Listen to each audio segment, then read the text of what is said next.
Il y a des douleurs que personne ne voit, mais ils laissent des traces qui ne saignent pas.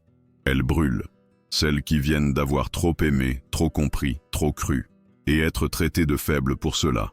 Mais ce que presque personne ne comprend, c'est que cette sensibilité qui vous faisait paraître vulnérable était en fait votre don le plus dangereux.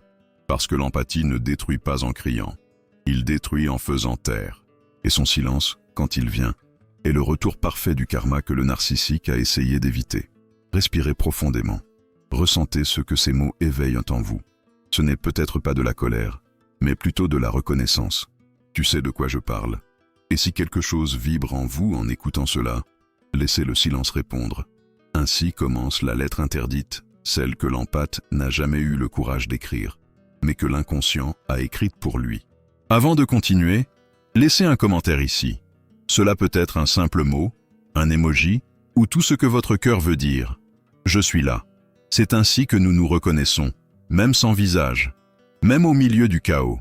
Et vérifiez si vous êtes déjà abonné à cette chaîne, car ce qui va suivre pourrait changer la façon dont vous voyez tout cela. Ils disent que l'empathie est une bénédiction. Mais Jung nous a prévenus. Ce qui vous rend léger peut aussi vous consumer. Et c'est exactement ce qui est arrivé avec l'empathe.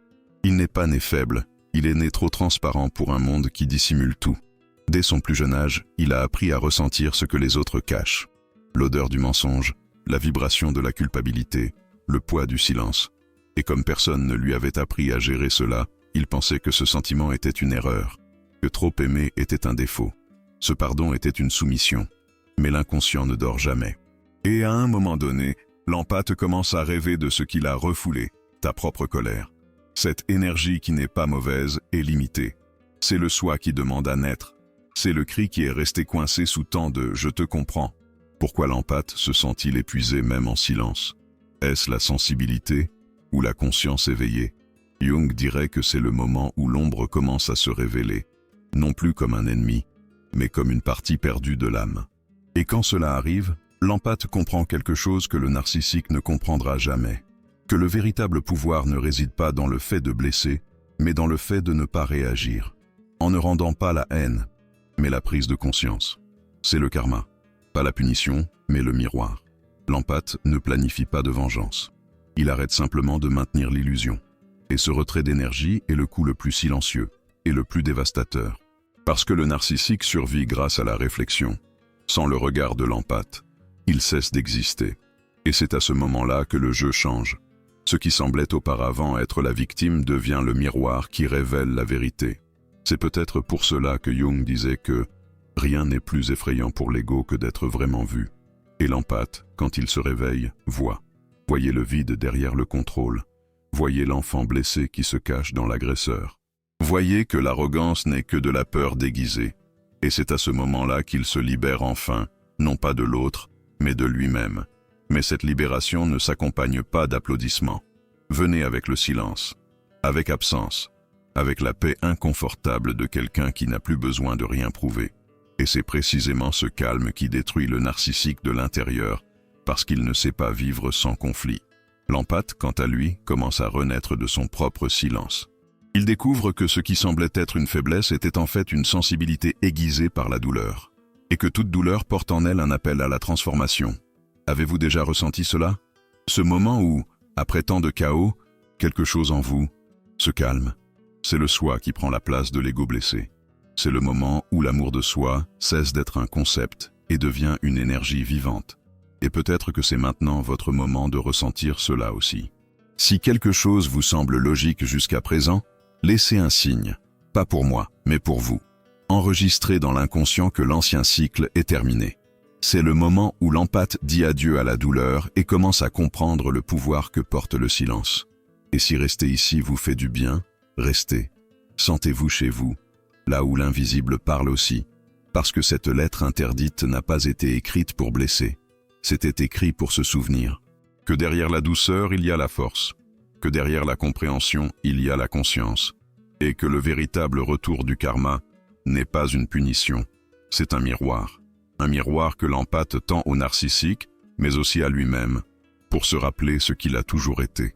La lumière qui a percé les ténèbres et ne s'est pas éteinte.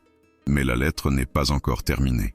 Il y a quelque chose en elle qui vibre encore, une révélation que l'empathe ne comprendra que lorsqu'il sera confronté à ce qu'il n'a jamais voulu voir. Et c'est à ce moment-là que le silence cesse d'être une défense et devient justice intérieure. Ce qui vient ensuite est peut-être ce que vous attendiez d'entendre depuis longtemps. Restez. Laissez le silence continuer à vous guider. Il y a un moment où l'empathe commence à voir le schéma qui s'est toujours répété dans sa vie. Ce n'est pas un signe de malchance, c'est un miroir. Les mêmes visages avec des noms différents, les mêmes mots prononcés avec des voix différentes, les mêmes promesses qui semblent douces, jusqu'à ce que le poison commence à agir lentement. Jung disait que l'inconscient répète ce que la conscience n'a pas encore compris. Et c'est pourquoi vous attirez souvent le même type de relation, le même type de douleur, le même type de vide. Non pas parce qu'il n'a pas appris, mais parce qu'il ne s'est pas encore vu dans le cycle. Réfléchissez un instant. Cet ami qui ne te cherche que lorsqu'il a besoin de toi, dans cet amour qui te fait douter de ta valeur. Ce parent qui vous reproche tout, mais qui n'assume jamais la responsabilité de quoi que ce soit. Et vous, même en ressentant le poids, vous êtes toujours là, essayant de comprendre, essayant de guérir, essayant de prouver que vous êtes différent. Mais au fond de vous, quelque chose en vous crie « Pourquoi toujours moi ?» Et vous, avez-vous déjà ressenti cela sans comprendre pourquoi? C'est là que l'empathie devient un piège, lorsque l'amour se mêle au besoin d'être accepté.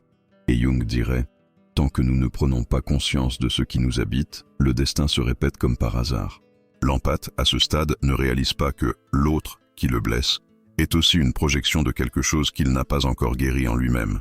Le narcissique, avec toute sa fausse brillance et son arrogance vide, n'est que l'incarnation de l'ego que l'empathe a rejeté. C'est dur à admettre. Mais parfois, l'empathe veut sauver l'autre parce qu'il a peur d'affronter son propre abandon. Vous voulez guérir le narcissique parce qu'au fond, vous voulez vous guérir vous-même. Et chaque geste d'amour donné sans réciprocité est un rappel silencieux de l'enfant intérieur qui a autrefois aimé et qui était invisible. Vous souvenez-vous de ce moment? C'était peut-être dans l'enfance. Ce jour-là, tu as fait quelque chose de beau, mais personne ne l'a remarqué. Ou quand il a appris qu'être bon était le seul moyen d'éviter d'être puni. C'est ici que naît l'empathe, le gardien de l'harmonie, celui qui ressent avant de penser, celui qui se blâme même pour le silence des autres. Et le narcissique, inconsciemment, sent cette lumière blessée. Il est attiré par elle, comme une ombre est attirée par une flamme. Jung a dit que toute lumière génère de l'ombre, et que nier l'ombre revient à nier la moitié de l'âme. L'empathe a nié sa propre colère pendant des années, croyant qu'être bon signifiait ne jamais se mettre en colère.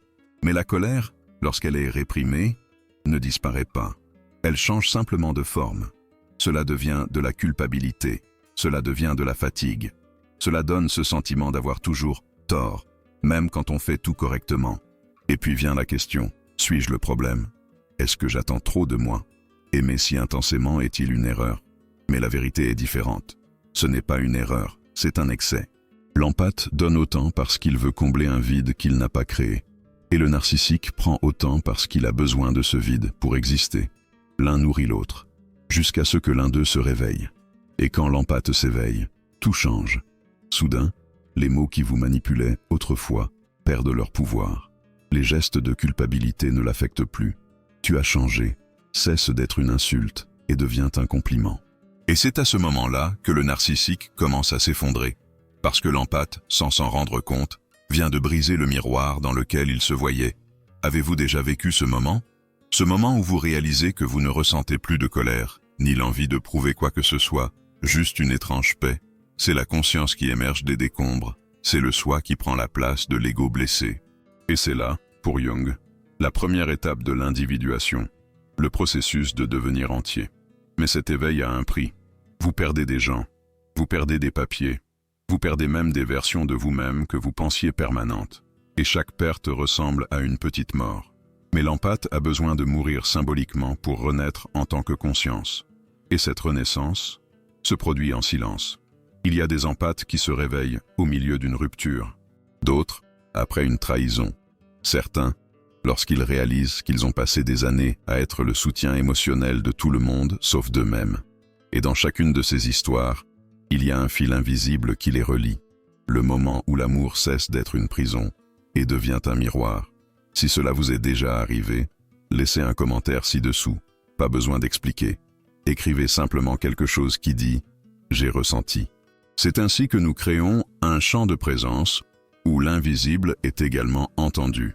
Et si quelque chose jusqu'à présent vous a touché, vérifiez si vous êtes abonné, car les prochains mots pourraient changer ce que vous pensez de la justice et du destin. Jung a dit que l'inconscient est comme une lettre non lue, et c'est exactement ce que représente cette lettre interdite. Un contenu caché, stocké dans l'âme de l'empathe, qui commence maintenant à être révélé. Chaque ligne, chaque souvenir, chaque douleur revisitée, tout cela fait partie d'une sagesse qui était en sommeil. Mais attention, la conscience éveillée n'est pas lumière, ça pèse, il faut du courage. Parce que voir la vérité, c'est perdre son innocence et gagner sa liberté.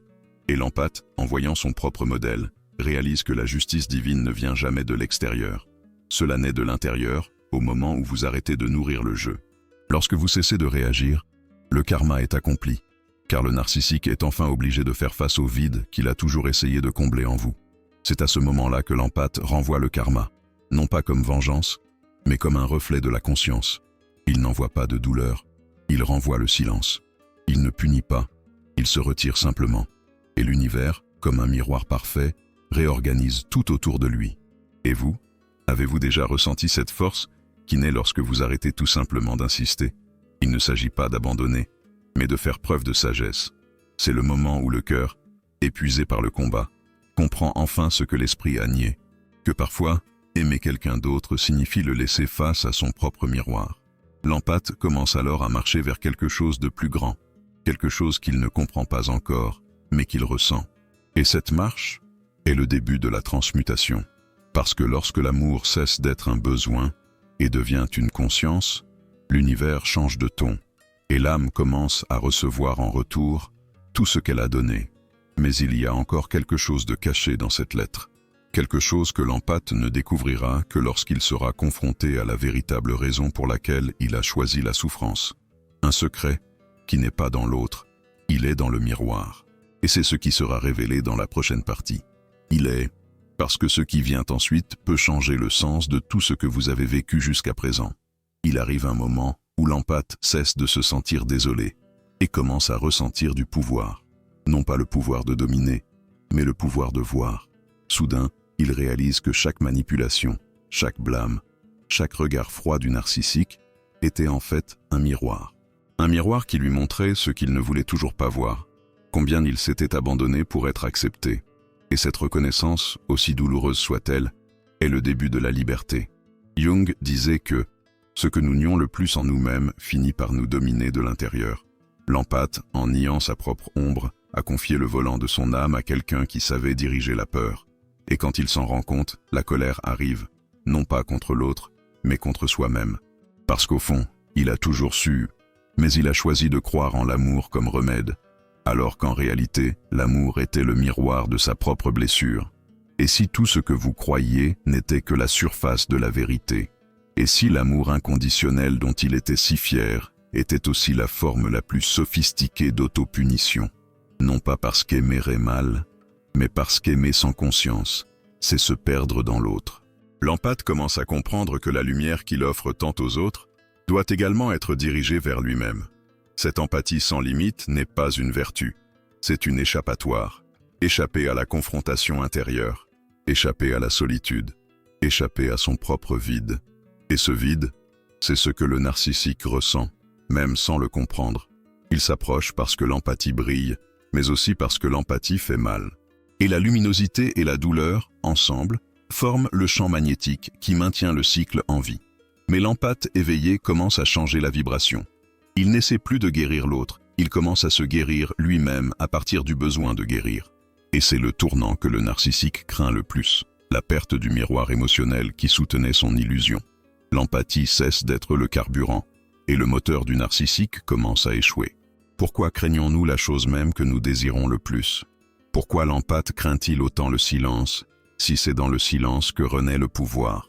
Peut-être parce que le silence nous force à regarder à l'intérieur, et à l'intérieur il y a des voix qui ont été étouffées pendant des années. Jung disait que l'inconscient parle à travers des symptômes, des coïncidences, des rêves.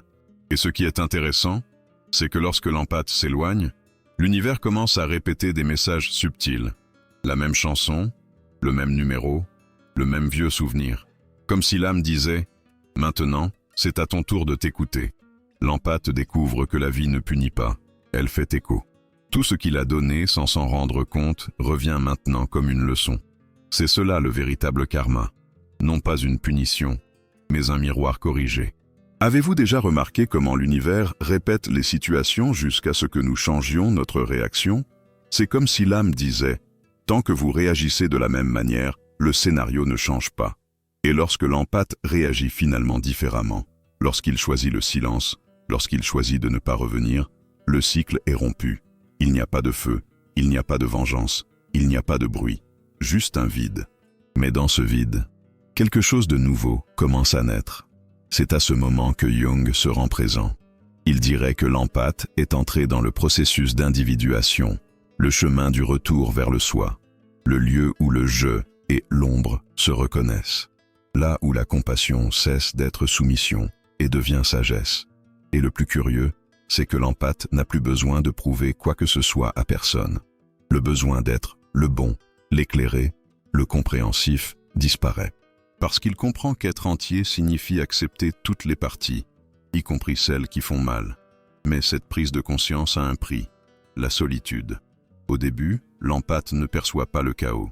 Manque de messages qui lui faisaient se sentir important. Manque du drame qui justifiait l'amour. C'est une détox pour l'âme. Et comme toute détox, ça fait mal. Le silence semble cruel. Mais petit à petit, l'empathe se rend compte que le silence n'est pas le vide, mais l'espace. Un espace où l'amour de soi commence à fleurir, discrètement mais fermement. Et si l'amour de soi était le véritable antidote au karma? Et si tout ce que vous avez vécu n'était qu'un entraînement pour apprendre à vous choisir sans culpabilité? Peut-être que l'empathe n'était pas une victime, mais un initié. Parce que seuls ceux qui descendent dans l'enfer de la manipulation comprennent la valeur de la lumière intérieure. Le narcissique, quant à lui, continue de chercher de nouveaux miroirs. Mais aucun d'entre eux ne réfléchit comme l'empathe l'a fait, parce qu'aucun miroir ne montre l'âme. Et puis il commence à ressentir le vide qu'il a toujours nié, alors que l'empathe commence à ressentir de la légèreté pour la première fois. Ce n'est pas de l'euphorie. C'est une paix silencieuse, presque étrange. C'est un retour à son propre centre, à la maison psychologique que l'on n'aurait jamais dû quitter. Et vous, avez-vous réalisé que le véritable pouvoir n'est plus d'avoir besoin de prouver sa valeur? C'est étrange, n'est-ce pas? Après des années à essayer de se faire entendre, l'empathe comprend enfin que le silence est la réponse la plus forte qui soit.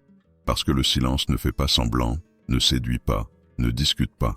Cela montre simplement ce qu'est chacun d'eux. Si cela vous semble déjà fort, attendez simplement ce qui vient. Parce que le véritable pouvoir de l'empathie n'a pas encore été révélé. Le silence n'était que le prélude. Le véritable retour du karma se produit lorsque l'empathe cesse d'être un miroir et devient lumière autonome. À partir de là, le narcissique ne se désintègre pas seulement émotionnellement. Il est également obligé d'affronter le vide qu'il a toujours évité. Et cette rencontre est dévastatrice. Mais avant la transformation vient la tentation. L'empathe sera testé. L'univers remettra les gens, les souvenirs et les situations sur son chemin pour voir s'il a vraiment appris. Et c'est dans ce champ invisible, entre l'instinct et la conscience, que se décide le destin. Jung a dit que « il n'y a pas d'éveil de la conscience sans douleur ».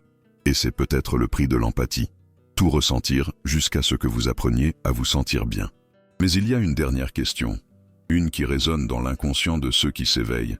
Et si le véritable karma ne consistait pas à rendre la douleur, mais à révéler l'amour mature, celui qui ne sauve pas, qui ne supplie pas, qui n'attend pas, il est, tout simplement. L'empathe ne comprend toujours pas complètement, mais quelque chose en lui commence à se souvenir. Le miroir est brisé, mais l'âme commence à briller d'elle-même. Et que va-t-il se passer? C'est le tournant silencieux qui transforme l'empathe en ce qu'il a toujours été censé être. Un miroir qui reflète la conscience divine. Restez à proximité, parce que ce qui vient ensuite ne concerne plus le narcissique, mais vous. Et cette révélation vous fera repenser tout ce que vous croyez sur le destin, l'amour et le pouvoir. Il y a des moments dans la vie où l'empathe se demande pourquoi son amour finit toujours dans le silence, pourquoi la gentillesse semble attirer la douleur. Parce que, même s'il est celui qui ressent le plus, c'est aussi celui qui est le plus blessé. Mais ce qu'il ne sait pas encore, c'est qu'il existe un modèle psychologique documenté, étudié depuis des décennies, qui explique pourquoi les plus sensibles deviennent la cible privilégiée des plus frileux. Les recherches en psychologie sociale montrent que les individus dotés de traits d'empathie émotionnelle élevés ont des niveaux d'activité élevés dans le cortex insulaire antérieur, la région du cerveau liée à la compassion et à la perception de la douleur des autres. Parallèlement, des études de neuroimagerie chez les narcissiques révèlent une réduction de la matière grise dans cette même zone. En d'autres termes, l'empathe ressent littéralement plus, et le narcissique ressent moins. Cette différence biologique crée un champ magnétique psychique presque inévitable. L'un se nourrit de l'intensité de l'autre, et Jung appellerait cela un mariage archétypal entre l'ombre et la lumière. C'est pourquoi, dans les premières semaines d'une relation, l'empathe ressent une fascination presque spirituelle. Cela semble être le destin. Le narcissique vous observe, vous étudie, vous renvoie avec maîtrise. Il dit exactement ce que l'empathe a besoin d'entendre, non pas par sensibilité, mais par stratégie. Et l'empathe confond manipulation et connexion. Il croit avoir trouvé une âme qui le comprend, alors qu'en fait, il a trouvé un miroir qui le copie. Jung a dit que ce que nous désirons le plus nous a servi. Et l'empathe, qui a toujours voulu être compris, devient l'otage de cette illusion. La promesse d'amour n'est qu'un déguisement pour la soif de contrôle. Et lorsque le miroir commence à se fissurer, l'empathe essaie toujours de recoller les morceaux ensemble, allant même jusqu'à se couper dans le processus. Avez-vous déjà vécu cela? Ce sentiment d'essayer de sauver quelque chose qui, au fond, vous savez que c'est déjà terminé? Si ce souvenir vous serre la poitrine, c'est qu'il y a encore des parties de vous qui demandent à être libérées. Jung explique que la psyché humaine recherche toujours l'équilibre. L'inconscient ne supporte pas les extrêmes. Ainsi, lorsque l'empathe donne trop, l'univers envoie le contraire, quelqu'un qui ne sait que prendre. C'est le mode de vie symbolique qui enseigne ce que la conscience n'a pas encore compris. L'amour sans limite devient autodestruction, et cette leçon se présente souvent sous la forme d'une âme sœur. Il existe une histoire vraie, rapportée dans des études sur les relations abusives, d'une femme nommée Clara, une thérapeute empathique, admirée de tous. Elle est tombée amoureuse d'un homme charismatique et mystérieux qui a dit avoir vu une lumière différente en elle. Au cours des premiers mois, il lui a fait sentir qu'elle était spéciale. Puis, il a commencé à douter de tout ce qu'elle faisait. Il a dit qu'elle était froide, qu'elle le décevait, qu'elle était en train de changer. Et elle, voulant prouver le contraire, s'est annulée. Quand il réalisa enfin ce qui se passait, il ne se reconnaissait plus dans le miroir. Clara a dit dans ses notes « Je pensais le guérir, mais c'est lui qui m'a effacé. » C'est le piège de l'empathie, croire que l'amour peut sauver l'inconscient de l'autre. Mais, comme le disait Jung, on ne peut guérir quelqu'un qui refuse de voir sa propre ombre. Et le narcissique est essentiellement un fugitif de sa propre ombre. Il ne cherche pas l'amour, il cherche un miroir. Et quand le miroir se brise, il s'enfuit, à la recherche d'un autre reflet. Mais que se passe-t-il lorsque l'empathe ne s'enfuit pas? Quand, pour la première fois, choisit-il de se regarder avec le même amour qu'il a donné à l'autre? Quelque chose change. L'énergie est inversée. Le même regard que le narcissique avait l'habitude de contrôler est maintenant renvoyé avec conscience. L'empathe commence à voir avec les yeux de Jung. Non plus la douleur, mais le sens caché de la douleur. Avez-vous déjà réalisé que tout ce qui vous a fait mal était aussi ce qui vous a fait vous réveiller? C'est la dualité essentielle de la vie, la souffrance comme rite de passage. La blessure qui vous a ouvert était aussi la porte qui vous a libéré. Et si cette révélation vous a touché, faites-le nous savoir dans les commentaires. Il est important de voir combien d'entre nous se réveillent de cette illusion. Les données montrent que 90% des personnes ayant une grande empathie émotionnelle signalent des symptômes d'épuisement chronique après des relations toxiques. Mais il y a un autre fait peu connu. Lorsque ces personnes commencent le processus de conscience de soi profonde, elles ressentent une augmentation significative de la cohérence cardiaque, un état physiologique associé à la clarté mentale, à l'équilibre émotionnel et même à une intuition élargie. Le même système qui tombe malade à cause d'un abandon inconscient guérit lorsque l'abandon devient conscient. La biologie se réaligne avec l'âme. Jung a appelé cela la synchronicité, le point auquel l'univers répond à l'état intérieur de conscience. Et si, alors, l'empathe n'était pas la victime, mais le catalyseur de la transformation? Et si votre douleur avait été la porte d'entrée vers votre propre illumination? C'est pourquoi plus l'empathe guérit, plus le narcissique se perd. L'équilibre énergétique est rétabli. La vie rend ce qui a été drainé, mais sous une autre forme, la sagesse. Il y a quelque chose de puissant dans tout cela. L'empathe éveillé n'a plus besoin d'expliquer ce qu'il ressent. Il vit, tout simplement. Et sa présence commence à déranger ceux qui vivent encore selon les apparences. Ce n'est pas de l'arrogance, c'est une question de fréquence. Ce qui vibre dans la vérité désorganise ce qui vibre dans l'illusion. Ainsi, lorsque l'empathe rencontre à nouveau le narcissique après la guérison, le silence parle pour lui, et l'autre ne supporte pas de rester.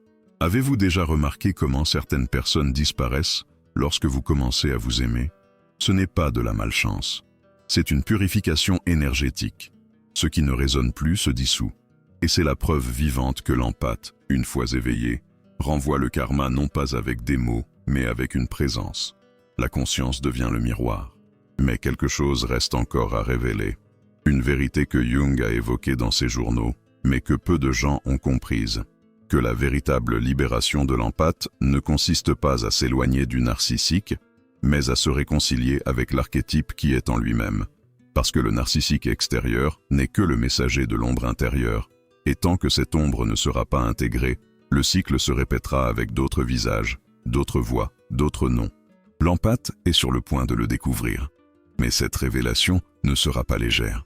Ce sera un miroir qui vous obligera à voir ce que vous avez toujours évité. Cette partie de lui se nourrissait aussi de douleur. Et quand tout cela sera révélé, plus rien ne sera comme avant. Respirez profondément, car ce qui vient maintenant est la révélation la plus profonde de cette lettre. La partie qui n'a pas été écrite avec des mots, mais avec du silence. La partie qui transforme la blessure en portail. Il arrive un moment où l'empathe réalise qu'il n'y a plus d'endroit où fuir, ni au passé, ni à la mémoire, ni à l'autre. Le voyage qui a commencé comme une recherche d'amour devient une descente, lente, inévitable, dans sa propre âme. Jung a appelé ce plongeon la nuit noire de la psyché, le moment où la conscience est obligée de regarder ce qu'elle a toujours évité, l'ombre. Et c'est à ce moment-là que l'empathe comprend que la véritable confrontation n'a jamais eu lieu avec le narcissique.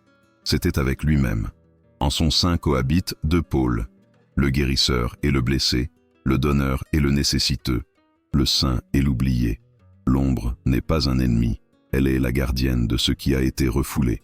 Il contient le cri que l'empathe a étouffé au nom de la paix, la colère qu'il a cachée derrière le pardon, l'orgueil qui s'est déguisé en humilité. Et lorsque ces voix émergent enfin, le monde intérieur semble s'effondrer. Tout ce que l'empathe croyait de lui-même se brise face à la vérité, parce que maintenant il comprend que la gentillesse sans conscience n'est que le masque le plus raffiné de la peur. Jung a dit, ce n'est pas celui qui imagine des figures de lumière qui devient illuminé, mais celui qui rend l'obscurité consciente. Et c'est exactement ce qui commence à se produire. L'empathe ressent le poids de sa propre ombre, et pour la première fois, il ne s'enfuit pas. Il ne cherche pas à faire taire ni à purifier. Il suffit de regarder. C'est douloureux, c'est chaotique, mais c'est réel. L'ego, cette personne qui a toujours voulu être acceptée, admirée, nécessaire, commence à s'effondrer.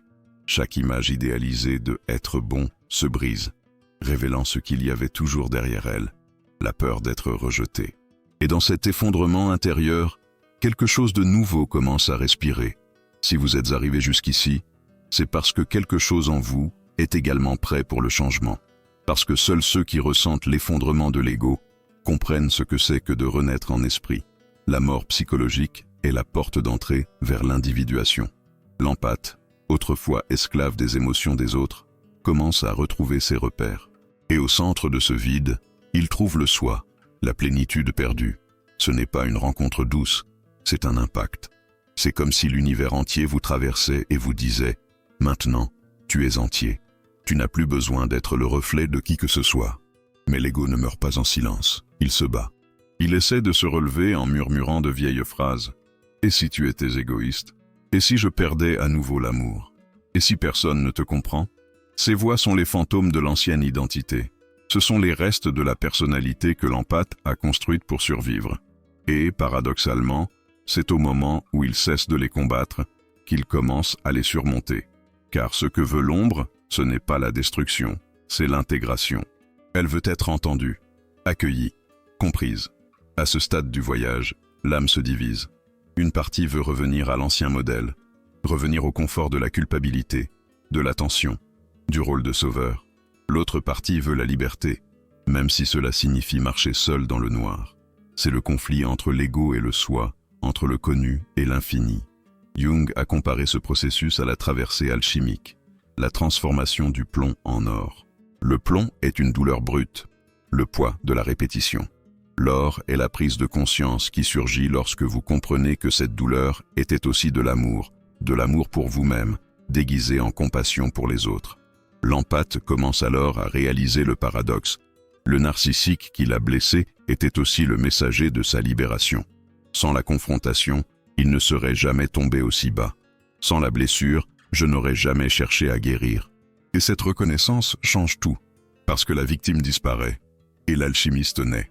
L'empathe cesse d'être le miroir passif et devient le miroir conscient, celui qui reflète ce qui est, et non ce que l'autre veut voir. Est-ce que tu le sens? Cet étrange mélange de douleur et de pouvoir, c'est l'éveil du soi. C'est le moment où l'amour de soi devient sacré. L'empathe n'aime plus être aimé, il aime parce qu'il est. Ne vous donnez pas par peur de la solitude, donnez-vous par abondance intérieure. Et ce changement silencieux perturbe le monde qui vous entoure. Ceux qui vivaient de leur énergie s'en vont. Ceux qui le considéraient comme faible le craignent désormais. Et celui qui l'aimait vraiment le reconnaît enfin. Mais avant la pleine lumière vient la dernière épreuve. L'empathe est confronté à sa propre ombre, désormais personnifiée par la figure de l'autre intérieur. Celui qui le critique, le sabote, l'accuse. Et dans ce dialogue symbolique, quelque chose de décisif se produit. Il regarde cette silhouette dans les yeux et réalise « Tu es moi ». Et dans cette reconnaissance, l'énergie se dissout, le combat se termine. Parce que le mal intérieur n'est pas détruit, il est illuminé. C'est ainsi que l'âme renaît, non pas par un pardon imposé, mais par une acceptation totale. Accepter qu'il y a de la lumière et de l'obscurité en vous est le début de la vraie liberté. Et Jung a appelé cela la totalité, le point où la dualité s'embrasse elle-même. L'empathie n'est plus une faiblesse, c'est un pouvoir conscient. L'ombre, autrefois crainte, devient une alliée. Et l'empathe comprend enfin que la vie ne consiste pas à être bon, mais à être entier. Si ce voyage résonne en vous, c'est que votre inconscient reconnaît l'appel. Rien de ce qui s'est passé n'est dû au hasard. Chaque douleur avait une fonction. Chaque perte était une purification. Chaque silence était une initiation. L'empathe se présente désormais comme un symbole vivant d'intégration. Et à cet instant, l'univers se courbe. Parce que celui qui accepte sa propre obscurité arrête de projeter. Et celui qui arrête de projeter libère le monde qui l'entoure. Mais quelque chose l'attend encore. Quelque chose qu'aucune théorie n'explique et qu'aucun maître n'enseigne. C'est le dernier voile. La frontière entre l'humain et le sacré, entre le soi et l'infini. L'empathe est sur le point de franchir le seuil où le silence devient sagesse et l'amour n'a plus d'opposé. Et à ce moment-là, une question résonne, douce et dévastatrice.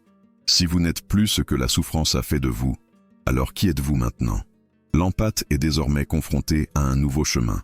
La blessure est devenue une cicatrice, et la cicatrice, un symbole. Le silence n'est plus une défense, c'est une direction. Mais cet éveil doit être transformé en pratique, parce que la conscience qui ne s'applique pas se rendort. Et c'est là que commence la partie la plus importante du voyage. Vivre avec présence, objectif et discernement. Carl Jung a dit que la vie non vécue est une maladie qui peut tuer l'âme. L'empathe éveillé doit maintenant arrêter de survivre et commencer à vivre.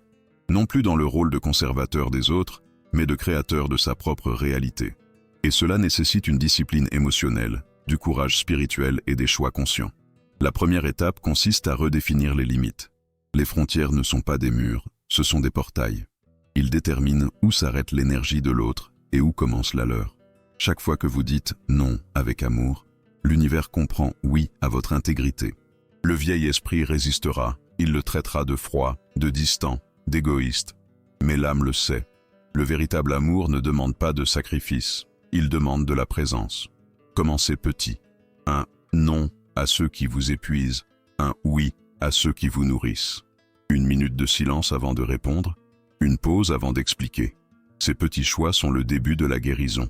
La deuxième étape consiste à se reconnecter à son corps. L'empathie naît dans le cœur, mais est soutenue par le corps. Sans racine physique, l'âme est dispersée. Marchez pieds nus, respirez en pleine conscience, dormez tôt, mangez avec gratitude, bougez votre corps comme s'il s'agissait d'un temple, parce que c'est le cas. Jung croyait qu'il n'y a pas d'esprit sans corps, ni de corps sans esprit. L'empathe vit beaucoup dans le champ énergétique. Il a besoin de revenir sur Terre. Le corps est le point d'ancrage de la conscience. Sans elle, l'énergie spirituelle se transforme en épuisement. La troisième étape consiste à transformer le silence en rituel. Non pas le silence de la fuite, mais le silence de l'écoute. Réservez un moment de la journée pour être avec vous-même. Pas de bruit, pas de distraction, pas de recherche. L'inconscient parle dans l'intervalle entre une pensée et une autre. Écoutez. Parfois, ce que vous appelez intuition est votre soi qui vous murmure la prochaine étape. Écrire, méditer, observer. La connaissance de soi est une conversation constante entre la conscience et l'invisible. La quatrième étape consiste à cultiver des relations conscientes. Arrêtez d'essayer d'être compris par ceux qui vivent encore dans le déni. Recherchez la rencontre entre des âmes qui parlent le même langage émotionnel, des amitiés qui vous élargissent, qui ne vous épuisent pas, les amours qui te voient et ne t'utilisent pas. Groupe où le silence est respecté et non interprété comme du désintérêt. Lorsqu'un empathe s'entoure de personnes conscientes, l'énergie se multiplie et le monde commence à changer autour de lui. La cinquième étape consiste à transformer la douleur en objectif. Tout ce que vous avez vécu a une valeur symbolique. La blessure que vous portez est aussi le cadeau que vous avez à offrir. L'empathe ne se réveille pas au hasard. Il se réveille pour être un pont. Pensez au nombre de personnes que vous pouvez éclairer avec la vérité que vous avez acquise. Racontez votre histoire. Écrivez, enseignez, créez, aidez, non par nécessité, mais par conscience. Le monde a besoin de gens qui ressentent profondément. Mais maintenant, avec maturité. L'empathie guérie est une force révolutionnaire. Et enfin, la sixième étape. Faire confiance à l'invisible. Il y a des moments où vous ne comprendrez pas le chemin. Il y aura de longs silences, des pauses inexpliquées, des départs soudains. Mais rappelez-vous, tout ce qui est vrai demeure. Tout ce qui est faux se dissout. Le soi sait ce que l'ego ne comprend pas. La vie vous réorganise, même lorsqu'elle semble vous désorganiser. Et quand la peur apparaît, respirez. Vous ne retournez pas au passé. Vous franchissez le portail d'une nouvelle conscience. Si vous êtes arrivé jusqu'ici, c'est parce que quelque chose en vous est prêt pour un changement. Et ce qui vient maintenant n'est pas la fin du voyage, c'est le début de la vie consciente. L'âme ne veut pas la perfection, elle veut la cohérence. Vous voulez que ce que vous ressentez, pensez et faites aille dans la même direction. C'est là le véritable pouvoir de l'empathie éveillée, vivre en plénitude. Carl Jung, s'il était là, dirait peut-être quelque chose comme ceci. Ne craignez pas ce qui bouge en vous. L'obscurité est le berceau de la lumière. L'ombre est l'échelle par laquelle la conscience grimpe. L'empathe qui a intégré son ombre n'a plus besoin de sauver qui que ce soit, parce qu'il s'est finalement sauvé.